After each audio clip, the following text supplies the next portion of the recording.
What's up, beautiful people? Welcome back to another episode of Grief Bully Podcast. I am your host, J.Nicole. Guys, we are back in the building, rocking and rolling. Episode 146, and I am not by myself today. When we talk about the word testimony, overcoming, tragedy to triumph, man, my guest story is amazing.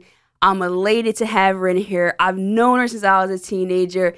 Yeah, that's enough. Danita Hamilton's in the building. What's going on? How you doing? I'm doing good. You feeling all right? I feel all right. Feel all right. So I am happy to have you on the show. Thank you for having me. We've been trying to make it happen for a couple weeks now. We finally are able to do that. I know it's a different way because we're having a conversation with some headphones on and a microphone, but it's just conversation. Right. We literally known each other since we were kids. Yeah. Now we're here to share your story. So the Grief Bully Podcast, we really try to just talk about grief, but I try to stress this enough to people that grief isn't just loss of loved ones. It can be the loss of your life as the way you knew it. It can just be dealing with sorrow because by definition, that's what it is. Right. So if it's okay with you, we're going to kind of go back a little bit and then kind of bring us to where you are present day. Right. Not far back to when I was beating you in basketball. We're not going to Never go that far. We're not going to go back We're that not far. going to go that far. I'm going to leave that to us. We're going to keep that. But I told you I have the stat book, so I can bring it out. Please do. You're right, because that one game you did have more points than me. I'm looking at the stat book like, was I here? Did I play this game? You played. What was going on that day? I believe you were there, but I was there. I just had to do my thing. That's it. I understand that. It was some good competition back then. I don't honestly think the game is the same. I'll go to these games, they're scored like 7 points the whole game. Right. When we're averaging like 20, 21 points a game. We did 7 points in a quarter. Exactly. I mean, if you're like myself, probably like 30 something a game, but yeah, me too, about 35. But that's neither here nor there. I know. But yeah, so if you were watching high school basketball in the South Jersey area back in 2000 to 2004 ish time, then you know number 21, then you know Hamilton, and you know Nicole Jones number 3. Absolutely. So moving forward, a couple years back now, 2017, when I got wind of this tragedy that happened, it was breathtaking. It was very it was a lot. It was a lot to just process, and just when you know someone and you see that they're dealing with something at such a magnitude is very heartbreaking. Yeah. And so to your comfortability, I kind of want to go back to that because I think what I know that the PS kind of will be here is life can truly change in a matter of minutes, seconds, really. Yeah. So what happened on that day, just from the beginning? It was a regular day, going to work, listening to music, everything. I was grooving. Justin Timberlake. I remember this. Remember the song? Yeah, I remember the song and everything. And I was grooving, and I went to pass a car. I had just actually moved to Pinsgrove at this time, so I was taking another route. I didn't really know this route. I was about 3 weeks on this route. So I'm driving, and I passed the car legally. It was dotted lines. And then I went to pass another car, still legally, and then it turned into solid lines. So I had to make a quick decision, like, what is this car doing? What are we doing here? I tried to look over and to see what the car was doing, so I pushed on the gas, to speed up. Then when I looked back at the road, that's when my life changed. I tried to swerve, and we had a head-on collision that pretty much changed my life. And I thought it was a fender bender, but it goes from me thinking it's a fender bender to now a drastic life change. Wow. So, okay. So we just going to go back there. So you thought that it was a fender bender. So you felt the like some sort of accident, but then that's the last thing that I thought that me and the other driver that was, that we were pretty much head on because I was in the other lane, that I swerved quick enough that it might have just hit my driver's side door. So, driver's side, the front end, the lights and everything, because I thought I swerved quick enough. And next thing I know, I was body outside the car and feet inside the car and in the grass, pretty much. That's kind of really all I remember. Then I remember a few people coming like, oh my God, it's this lady, oh my God, her legs. And I'm like, what are you talking about? Like, I'm trying to get to work. Can y'all please just let me go to work? Like, I just want to get up, but I didn't realize that, I couldn't get up.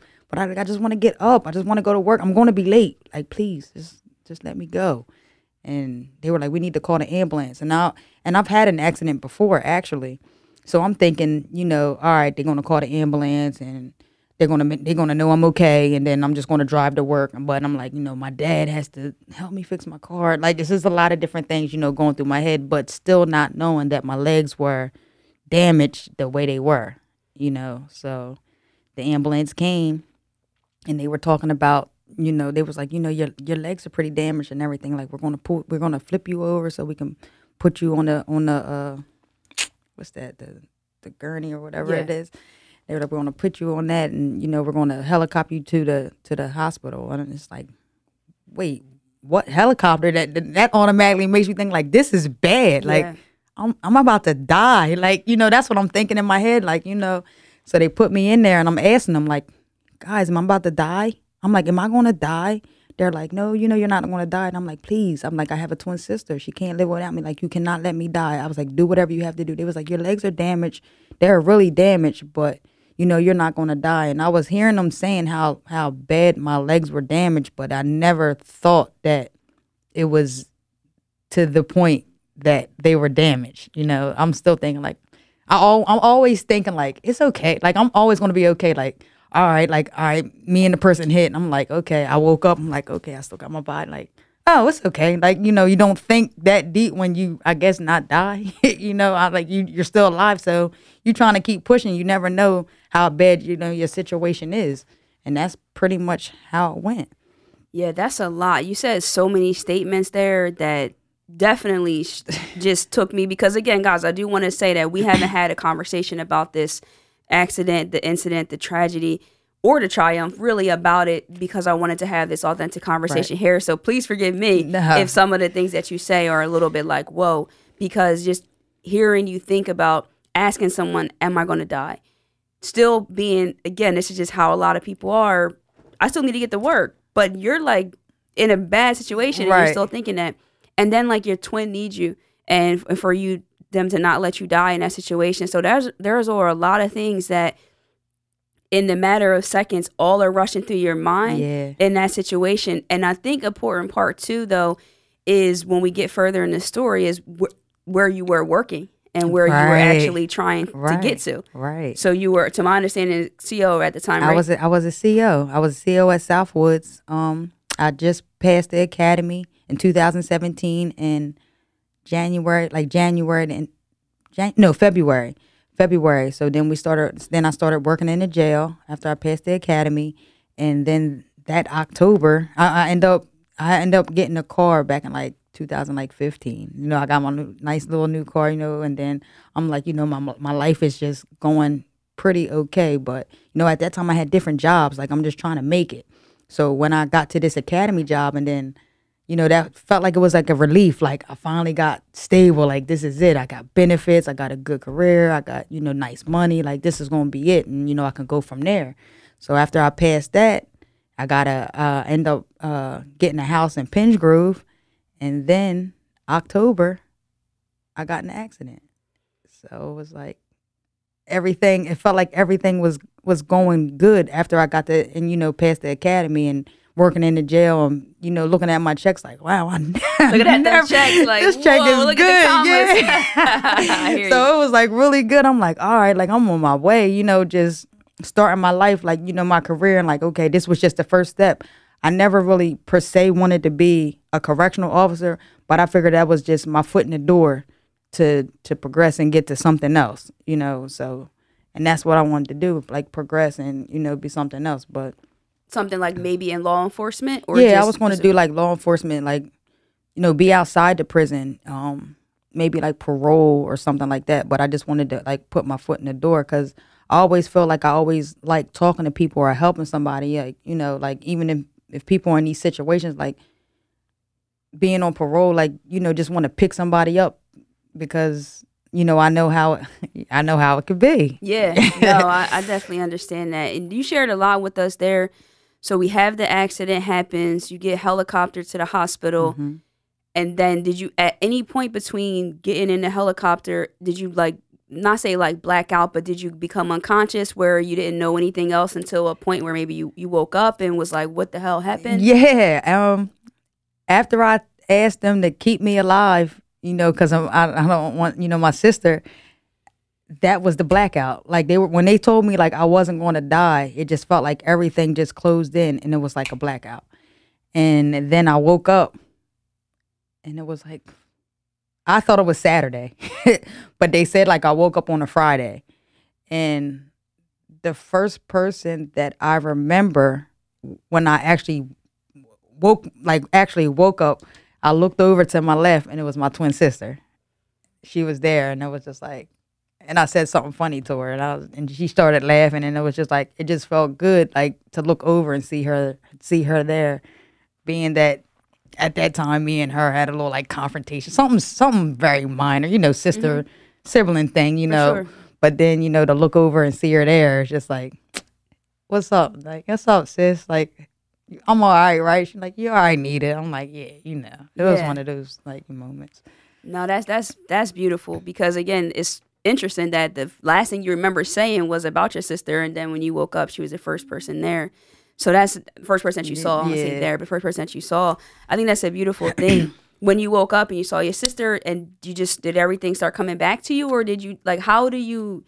Because I've been in a situation before where I didn't really know like stuff that happened until people kind of like told it back to you. Is that how you knew, or you just remembered? Well, I remember a couple people like being there, and I'm still getting stories to this day. Like people like, I came there, right? And I'm like, nah. They're like, you don't remember me like coming there and you talking to me? I'm like, I don't remember, but I'm like, they like, you was having good conversation, and like, I'm like, I remember trying to always feel like I was aware, like, because I'm always that type that want to let you know, like I'm how I'm feeling, or make you feel like, important a little bit, like, I'm appreciative. So, but then the times went and I'm like, I don't remember these people there. I'm like, yeah, they wasn't there. And they're like, I was right there with you, Danita. And I'm like, oh, I'm sorry. Like, it felt bad a little bit, but I know how I felt probably at that time. It was all love. And, it wasn't bad. And, it's no bad blood. I just don't remember. And that's the sad part, that I don't remember. I don't like that.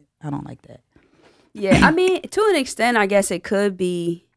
So sometimes like people say that denial has a grace to it. And so I'm not saying you were in denial, but sometimes maybe like our minds and hearts couldn't have, maybe you couldn't have been able to tolerate all of the emotions that you would have had to experience if you were totally conscious and aware at those times, because I can only imagine how traumatic it was.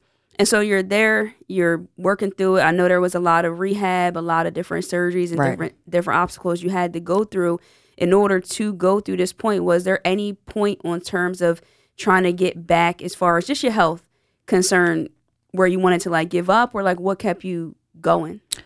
So I got in an accident on that Thursday. The doctor pretty much did the best he could, because he said the accident was like really bad. My legs were damaged from the femur on down. It just missed my hips by 1 inch.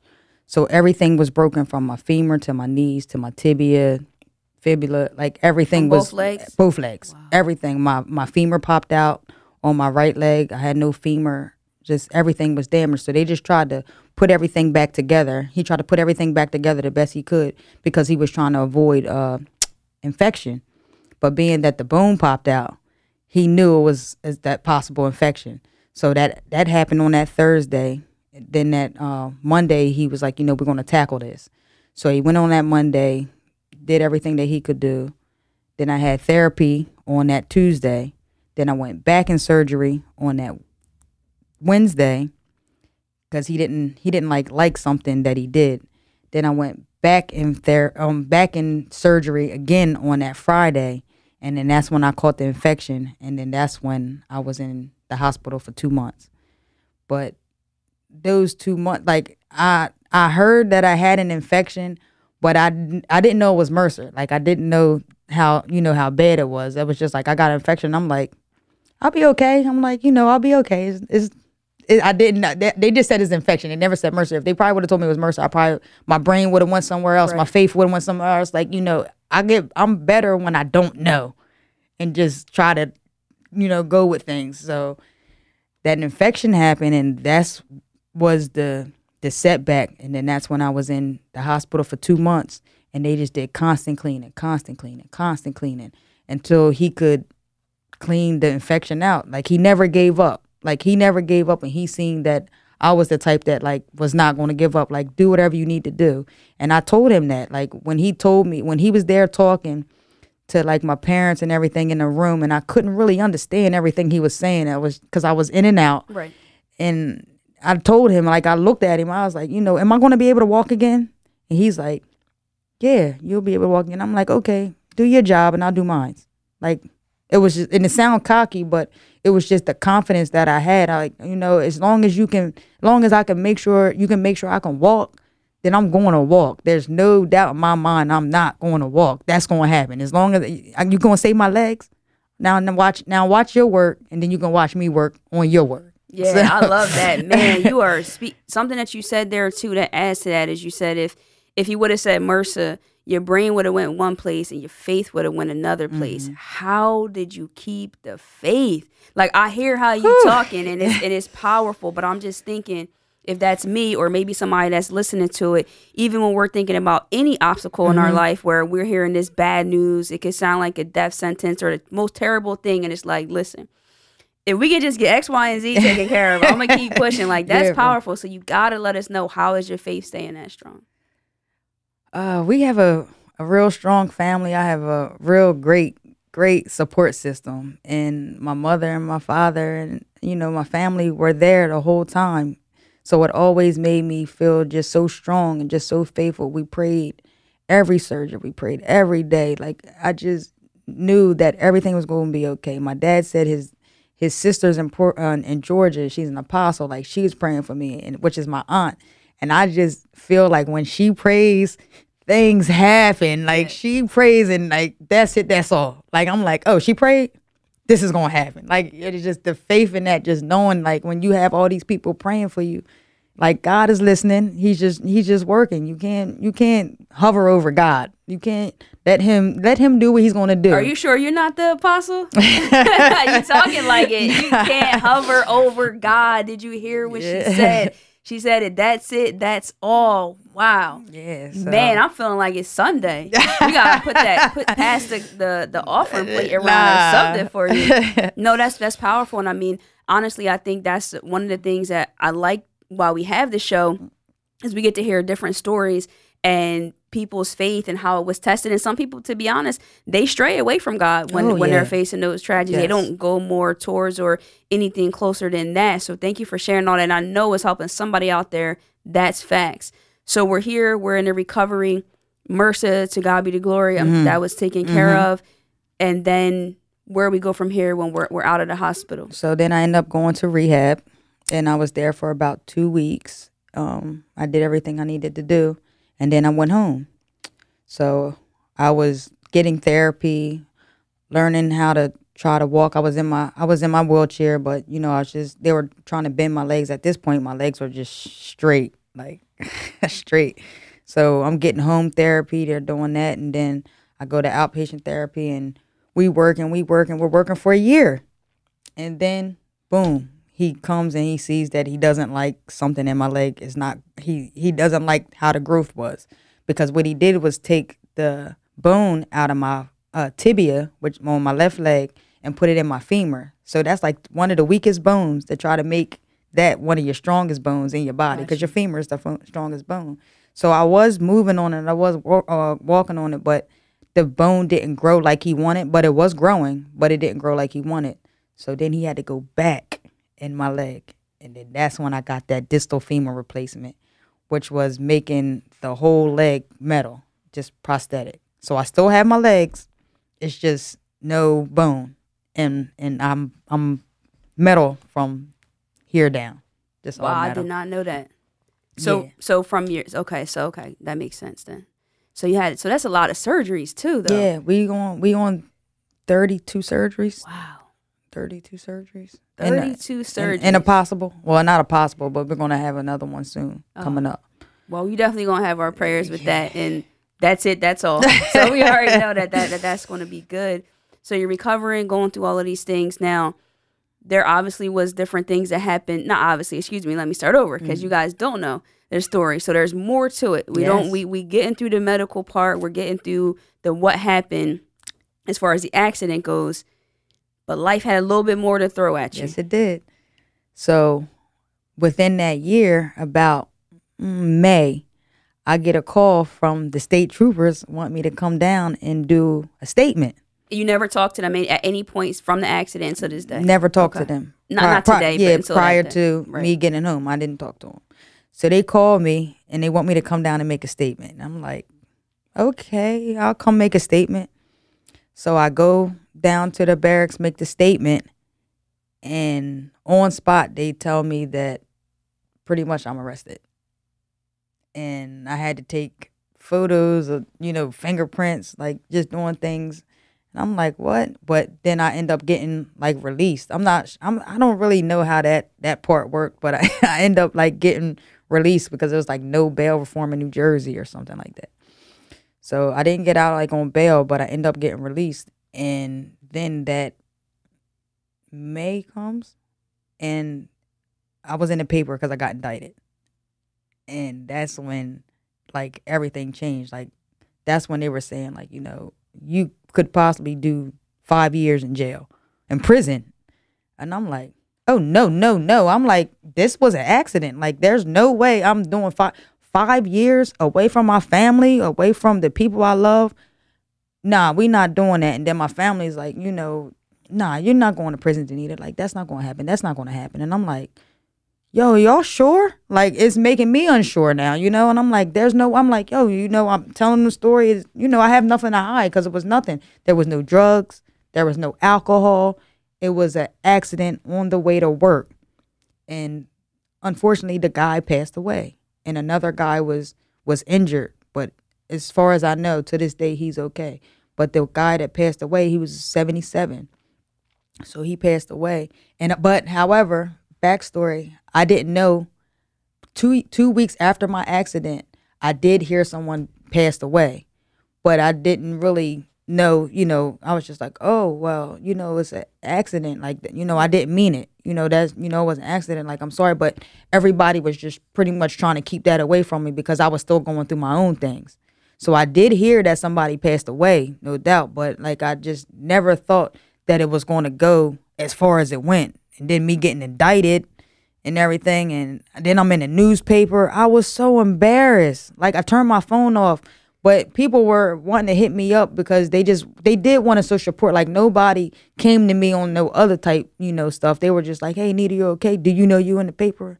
Yes, I know. Yeah, I know. Like, I heard. Right. Like, I didn't want to read the article. I was so embarrassed. Like, I'm not used to being in the paper for no mess like this. I'm used to being in the paper for stuff like that, And it was a hurt piece. It was a hurt piece that, somebody died. It was a hurt piece that I was possibly about to do prison time. Everything was just so much. And still trying to deal with my legs trying to heal from that. It was just so much just hovered over me. And all I wanted to do was just try to succeed for life. Like, I finally got to my point in life where I was good, or at least I thought, and then boom, life hits you. Another part of life hits you, and then now you going through this, It was tough. Yeah, that's a lot. That is a lot because you went down and give a statement and got arrested. Right there. That's right unbelievable. There. And again, it's just a twist of the tables because this whole thing started when you were going to work at a prison.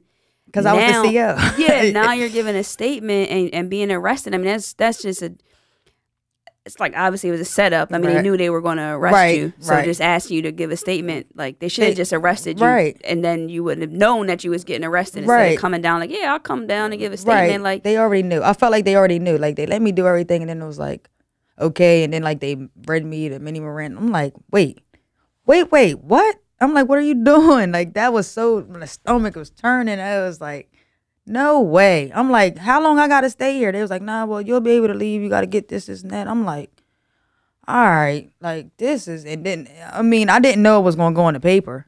And then it went, and then it went in the paper, like, you know, you're indicted for blah, blah, blah. I'm like, oh my God, like, this is ridiculous. Have like, you read the article since then? I have read it.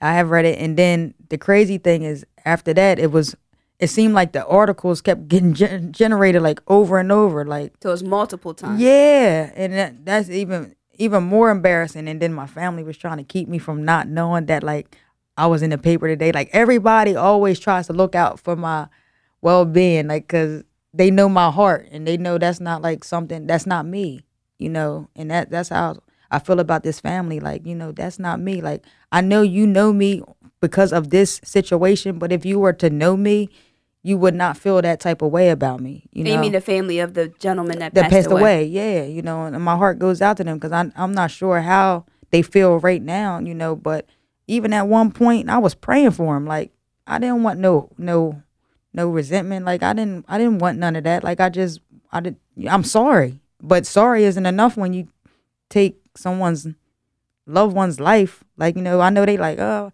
well, if her legs are messed up, who cares? Like, they took, you know, someone passed away for us because of her, you know.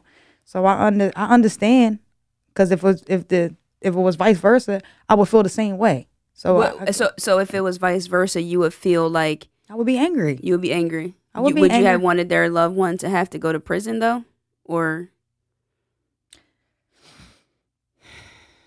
Good question.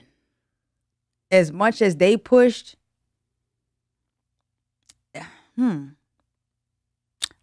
I'm not sure.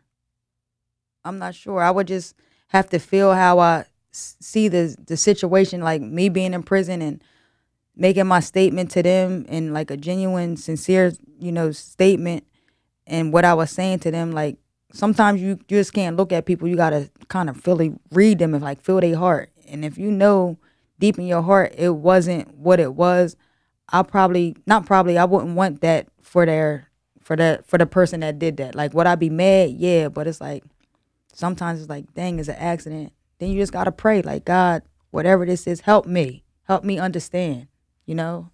And that's how it would have to be for me. I feel that. Listen, you guys aren't here in the studio to be able to feel that, but I feel that it was definitely 1,000% genuine answer, because you really thought deeply about it. And that's facts, because everybody can't say that they would be like, yeah, that I don't want them to go to prison. But if you know somebody's heart and you can feel that and you can see the situation, then, you know, maybe you would be able to be more open to not having them, not having to go to prison. Because, I mean, that's a whole different conversation about prison and what it does or doesn't do for people, and why we push for that in certain circumstances. What is it going to ultimately do, really, in terms of that? But there's so much grief in this story, just from your legs, just the trauma you've had to experience, then the situation as far as your name being in the paper. That's grief too, because to an extent, the way I'm understanding it is, that's not associated with you. It's not associated with your name. You're not in these circumstances. So to have to see that, like you said, that's not me. So were you moving through, especially around this time with all the legal stuff, in like an out-of-body experience, like you're watching people prosecute a person that's not Danita Hamilton, or are you looking at it like, wow, how did Danita Hamilton get here?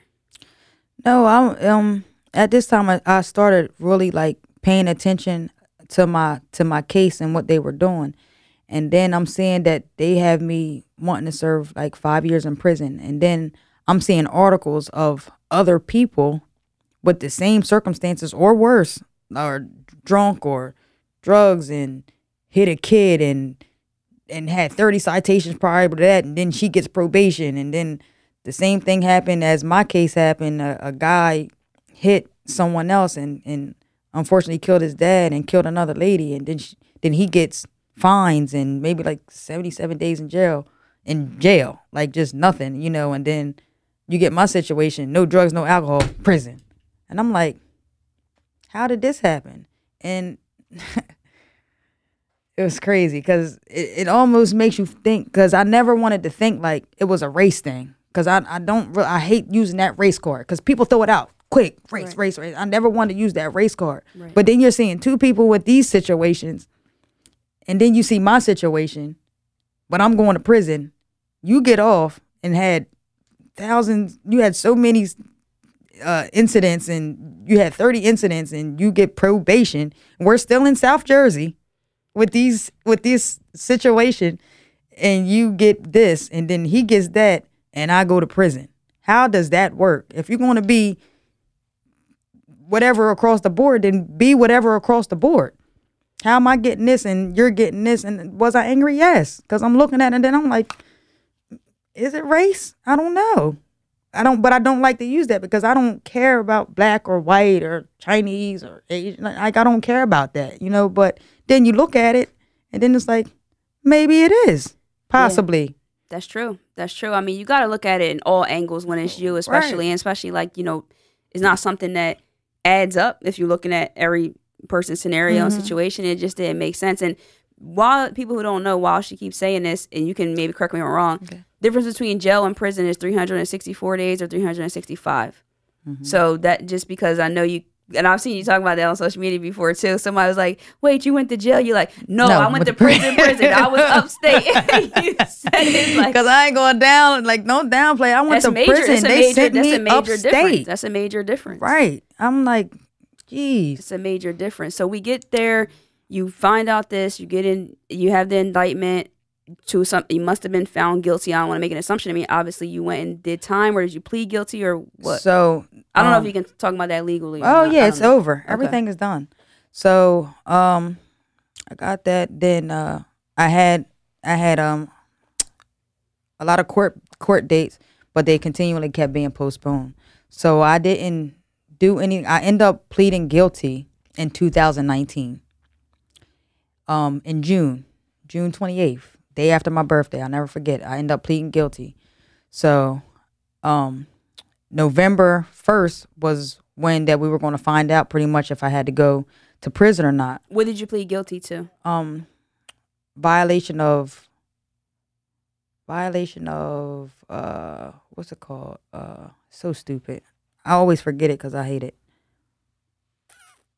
But it wasn't like manslaughter or it wasn't vehicular homicide or anything like that. It was second degree violation of something. I can't even think of it right this second. No, it's okay. I was just trying to be clear that it wasn't like you were sentenced for like manslaughter or something. Yeah, no, it wasn't that. It was second degree violation of public health and safety. Okay. That's what it was called. Violation of public health and safety. It was a traffic ticket. That requires you to do prison time. Prison time. Wow. A traffic ticket. I went to prison for a traffic ticket. That's it. So that's what they limited to. So being that we did the court date November 1st, and we read all the issues, you know, they was doing pretty much like the pros and cons, like, okay, this is good for her, 1, 2, 3, 4, but this is like 1, 2, 3. My goods outweighed the bad, but the judge decided to, like, you know, well, prison, like, you're going to serve 4 years of prison time. And they took me back November 1st. I thought I was going to get like house arrest or something. You know, I didn't think that I was going to go to prison that day. You're sitting there, pled guilty day after your birthday, thinking that you're going to get house arrest. Right. And then you're found guilty, and they take you right there. Like yeah. That in moment. November, we went to have a court date, and at that time, what's crazy, at that time I ended up having a surgery a couple weeks before that. So my lawyer had asked the judge, like, you know, can we please give her maybe a couple weeks because she has to go to the doctors on Monday. She just had another recent surgery. She needs to like check it out, and you know, and then, you know, I went to every court date, so you know I wasn't trying to run. Risk, yeah, right, right. And if they thought that, they would have never been let me go this long, you know. So the judge asked the family that was grieving, that feels some type of way, like, you know, what do you think? As I never understood that part, because we asking you as the judge and you're asking them. And clearly they was like, no, we're tired of waiting. We need her in prison. Like, they wanted that. And so they took me back with the infection in my leg. and then more comes with that. I go in prison. They booked me and everything. Now I'm at Salem County in there, and my leg ended up getting infected while I was there. And then they sent me to the hospital. And then they still trying to keep me there. Then I finally go upstate. And then they look at my leg, and now I'm in the prison system. Now I'm upstate in the prison system with this infection in my leg. They couldn't handle it. They were trying to ask the people that they contract with, the 2 hospitals that they contract with, they were asking them, like, what can we do with her leg and everything. And they're also trying to contact my doctors. And my doctor's telling them, get her here because her leg could possibly be cut off. She has a long metal piece in her leg. She can't afford anything. She needs to get here because if not, her leg's going to get cut off from the hip up. They were saying they could do it, whatever. They realized they couldn't. And I was in the system for 21 days until they decided that, okay, we can't handle it. Then they let me go. And so I end up coming home November. I end up being released November 21st of 2019. And then I end up going straight to Delaware to get my leg clean. And that's when my doctor was telling us a lot of things your leg could have possibly been amputated because Camden actually was trying to amputate my leg. When I was in the hospital there, they told me okay, well, I was there for a week. Let me back up. I was there for a week and I'm sitting there with they know me having an infection and no doctors or anything came. They just kept feeding me with medication and the IV and everything like that. And they already this is the hospital at the Camden County Jail? Yeah, this is the hospital because I was in Salem. And then they shipped me to they took me to Camden Cooper because that was the best to take me to from Salem. But then the prison ended up taking over, and then I end up going state.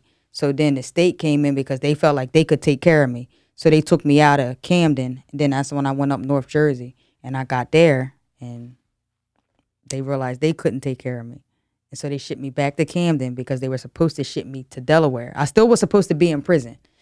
But then I guess it was too much money to ship me being in prison from Jersey to Delaware. They didn't want to handle that. Gotcha. So they released me. When they're shipping you, what are they shipping you on? I'm just trying to see. They taking me in an ambulance. Okay, a big ambulance truck, and they had me laid in there. Curious because I didn't know if you were still. Okay, yeah, I was going to say. Yeah, they had me handcuffed,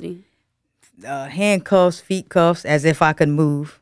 It was so uncomfortable, and always embarrassing because when I was in Camden, I would see people that I would know because people would work there, and I would put my head down because I have the cuffs on and everything, or I try to cover it with a blanket, just so they don't see me. And then they'll see me and it's just they kind of wave, but I don't want them to know that I know these people, and it's just hi, and putting my head down. It was just such an embarrassing moment that I'm getting hot thinking about it. No, I hate it. I can only imagine. I just was trying to understand how they're moving you to different places and all of that. And then did you ever physically go back to your house after the November 21st, when you were released out because they couldn't take care of the infection? Did you ever go to your house or just a different hospital? Yeah, I ended up going straight to Delaware because they couldn't get the infection. So it was just it's another setback, after I felt like I made it all the way through, and then, the indictment, and then prison, and then the infection, and then I got there, and then they end up cleaning the infection out. They only had to do 2 clean outs, which was a blessing because he didn't know how many clean outs that he was going to do. But what's crazy is the people in Camden were going to just cut my leg off. Yeah, you have an infection, we're going to cut this off. And I'm I've been through too much for you to cut my leg off. I'm not doing that. You're not cutting my leg off. Yeah. And then my doctor got me and he washed it out and he did everything he needed to do. And it was only 2 washes. But then I had to stay in the hospital for another month. Then I got released right after prison in 2019. and then I ended up going back home. So I was done. I was prison done, nothing, but I did have to go back to a court meeting in that February of 2021. So I went there and COVID hit. And so I was free for months, other than different court dates and everything. They kept postponing them, but they definitely wanted to get me. Like the family definitely wanted me in prison. They were trying to do everything. I know they were trying to do everything to get me there, but I was just trying to remain strong, try to keep pushing myself to get better and not think about like the prison and everything. And then you got my family praying and we in there fasting. We are doing everything. I was so like, I know I'm not going back. Like, I was real confident, so to say. And then my life changed again. And then you ended up having to go back to prison, right? Yes. And then how long, what was that? Like, how long did you have to go? I went for 10 months, but I had to serve pretty much, it was like a year. So it was 11 months and 26 days that I had to serve until whatever. So in October, I ended up going back to prison. No, I'm lying. I got guilty again in October, but then I ended up catching COVID. So I couldn't go back when they sentenced me. And then I went back to the jail to turn myself in again, and I had a temperature, so they sent me back home. So I didn't try it twice, and then they tried it again in January. And in January, the judge was like, nah, she's sitting here pending to go right there. Like, we're not playing with her. We're taking her right back to prison. So at this time, like, I went back and I'm in my wheelchair, and they sent me back to prison. I was going to ask that. So at that time, you were in your wheelchair in prison. I was still trying to like just work out and everything. Before that, I'm still trying to work out, still trying to gain everything, getting my surgeries and setbacks and surgeries and setbacks, and trying to keep the faith. And then you hear this, and then you hear that, and then you're pushing, and then you gotta smile because you out here, and then another surgery, and then you like, geez, like, it's a lot. Sleepless nights. It's a lot on your plate there, and I can only imagine that. And so, kind of as you start to wrap it up, I do want to see like what. So you're in prison. You have 11 months and 26 days. I won't mess it up. I know that that's a lot to overcome. How'd you get through that? Like, what? Just being in prison and being able to just walk and do all those things can be very detrimental for anybody. So now I'm being there, and you're also challenged with your wheelchair and just trying to overcome all of that. And you're here smiling, telling this story. So how did we get through those 11 months, and what was that like? Well, at first it was hard, and that's where when we, I talked about like faith earlier and everything like that. I end up losing my faith and being mad, at God and everything. And then I just one day just woke up and was like, everything is gonna be okay. Like, He got me. I'm all right. Like, I'm about to just bust these days out, and I found a routine. I prayed. I read my Bible like 8 times a day. It didn't matter what I did. I was just doing a lot of stuff to keep myself busy. And in prison, you just gain a routine. And that's what I did. And I prayed, and I talked to my family, and they were there for me. And I went in with a wheelchair, and I came out walking. Woo! Say it again. I came in a wheelchair, and I came out walking. When they came to pick me up, I had a roller, and I was rolling out. I don't even know where the wheelchair was. Wow. I can't even tell you. That's powerful. Yeah. You know that. Yeah. That's crazy. That might be a book title. That's finding a routine, getting through it every day. Just believing in God. So your family picked you up from the prison, or did you have to take like a I home? end up getting picked up. I had to go to the halfway house. Okay. So I got accepted in the halfway house, and then I had to be there for 5 months. And then they picked me up on October 26, 2021, and which was the same date as my accident, October 26, 2017. Wow. This is unbelievable. It's unbelievable. I mean, and I'm only smiling. I please want you guys to understand. I don't think anything about this is funny, but I could just feel the joy and what you've been being able to overcome, and how inspiring that's going to be for other people. And I'm just excited that you're sharing your story, because a lot of times people go through a lot of things like this and we never get to hear that part of their story. But it's such a powerful testimony on so many levels that I know it's going to help people just overall in any circumstance similar to yours, or maybe not. Maybe they didn't go to prison, or maybe their prison is a different form. Maybe it's not a physical institution where they're institutionalized, but they needed to hear some hope and to kind of go through that. So when we talk about Nita Strong, we got to talk about that, because that's been something that's been a big thing for you. The hashtag, you got your wristbands here. We got some powerful sayings on them. What does mine say? Grow through what you go through. Grow through what you go through. Do I have something different here? Yep, I do. Victory through perseverance.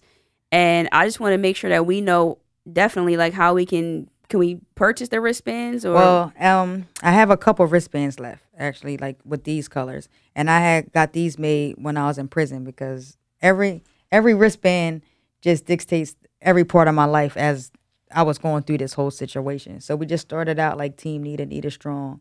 And then it was, faith over fear, Jehovah Rapha, another faith over fear. We did it again. Then this one was still standing. That was the time I ended up going to the prison the first time. Then me coming out, and then leaning on God's promises. This is like different ones for the different stages of my life. And I will always just give them to people. Anytime somebody come visit, that's how I started this Nita Strong. When you come to the hospital and you to come visit me, then I'll give you a bracelet. Like, it was no cost. Like, the cost was the fact that you took your time out your day to come see me. That was appreciative. That was enough for me. Just, your presence was enough for me. That's all I needed. So when you got a bracelet, that's because you came and see me. Like, people like, oh, can I get a bracelet? Well, come and see me.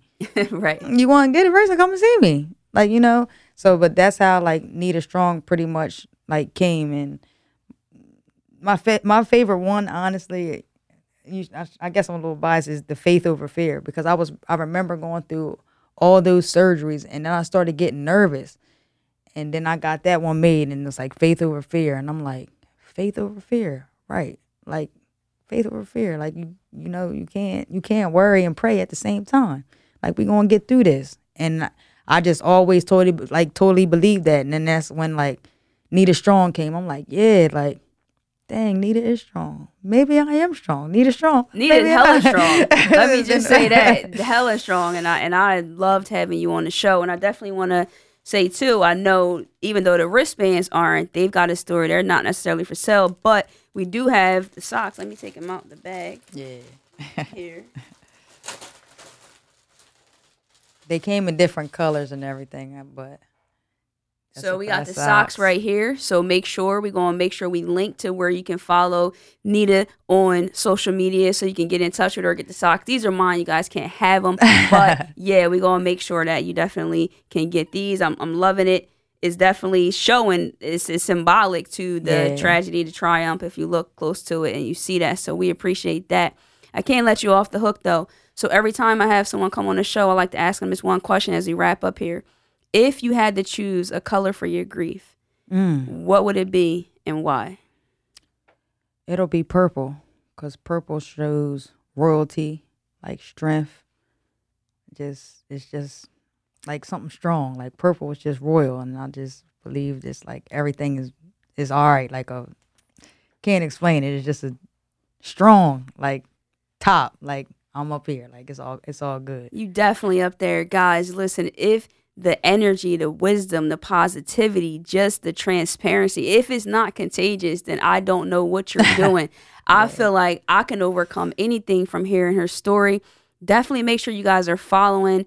She's sharing her story, being very transparent, very open, not embarrassed about any aspects of it, which is interesting, because I was going to say, because you talked about how embarrassing it was, but I saw you on social media when you put out there that you were a convicted felon, which I didn't know that fully. I don't know. I didn't know how the whole thing worked, but I was like, man, that's really powerful for you to share this, because people, we just don't know how our lives can change. Right. But it doesn't really define like who we, because that's what I'm pretty much getting from the story too, is not really defining like who you actually like are at your core. But I do think that you might have developed into a different version of yourself, not intentionally, like, because who the heck wants to go through all of this to get there? Do that, right. But like it's just, I'm just telling you right now, and I'm going to say it, there has to be a book.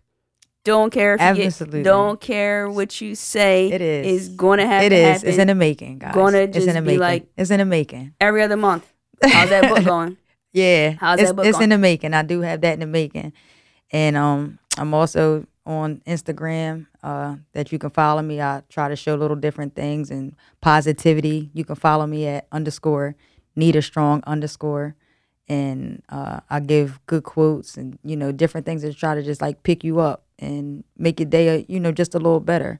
And that's where you can just find like different stuff and everything. So. Yeah, and I'm speaking into existence too, and I believe this truthfully, that you're going to be touching stages all around, just sharing your story, blessing people, because you didn't go through all of this just to go through all of this. And the way that you deliver and communicate and the wisdom you have, you cannot keep it inside of you. It's not going to happen. We're not going to let it happen. I am the grief bully, so I'm going to bully you into sharing your grief and your story. Thank you. You've been an amazing guest. You're welcome here anytime on the show. Thank you for letting me share. Of course. Guys, I want to make sure I link to the link to our social media where you can follow, just stay connected and all that good stuff. Yeah. If you're watching it on YouTube, drop us some comments. Let us know how you're feeling, what you're thinking. You already know where I hang out the most. And if you don't, what are you doing? Make sure you're following me there over on Instagram at I_am_J.Nicole, guys. So next time, you already know. Love and light. Peace.